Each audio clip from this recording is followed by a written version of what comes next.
So Yeah. there's the orange tree, and I want you to give me a price to prune that thing. I'll get all the dead wood out here, do a class 2 pruning. Oh, yeah? So give me Class 2? Yeah, I want you to do an estimate on that.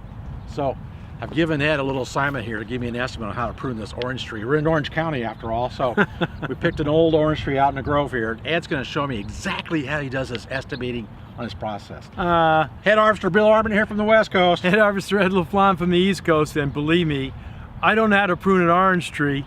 Maybe an apple, because I'm from Connecticut.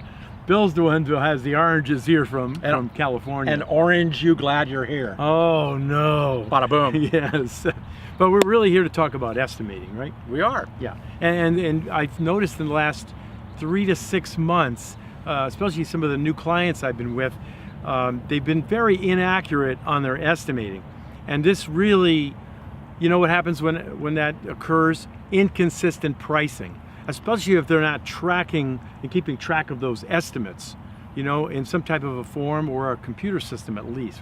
You see that happening too? And they're not including some of the issues that they're going to encounter on that estimate, like travel time. You know, I just worked with a client this week. They didn't put the travel time in the estimate.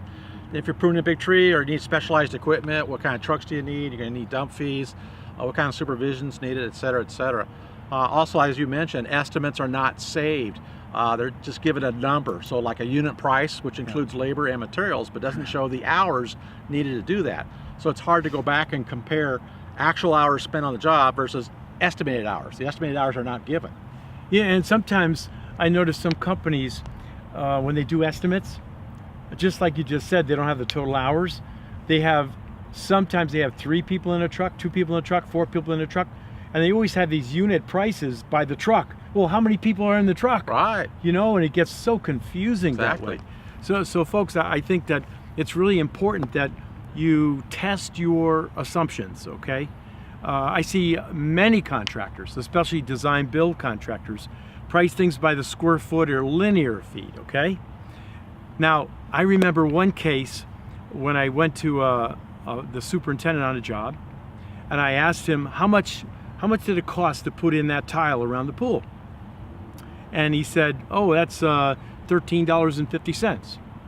So then I said to him, pretty simple, well, how many of those can a man do in an hour? You know what he said, right? He didn't know. No idea. No idea. So that's because when they're pricing the job, when they're estimating the job rather, they don't know how many hours are associated with the square feet or linear feet, and that's what you really need to know. So test your assumptions and put hours to the square feet and put hours to the linear feet. Yeah, you know, with new equipment, new technology, you'd be able to do it faster, better, and easier, right? Yeah. So here's some suggestions. Save your estimates and have them with the hours needed to complete the job. Job cost every job, so you can test your accuracy of your estimates. Yes. And test your assumptions. Pretty good stuff for the estimating suggestion today. Absolutely, and if you do all these things, your gross margin is going to be higher because your people know how many hours it's going to take, and you'll make more money, and that's what it's all about. Okay, now what kind of estimate do you think it's going to take? How many hours do you I think it's probably take? going to take maybe 2 guys, maybe 3 Two hours. 6 hours. I'm taking a guess. 2 and 3 hours. And the travel time and all that. Here, aren't you going to get over there and get me a real estimate? I don't think so. We'll see you soon. Bye-bye, folks.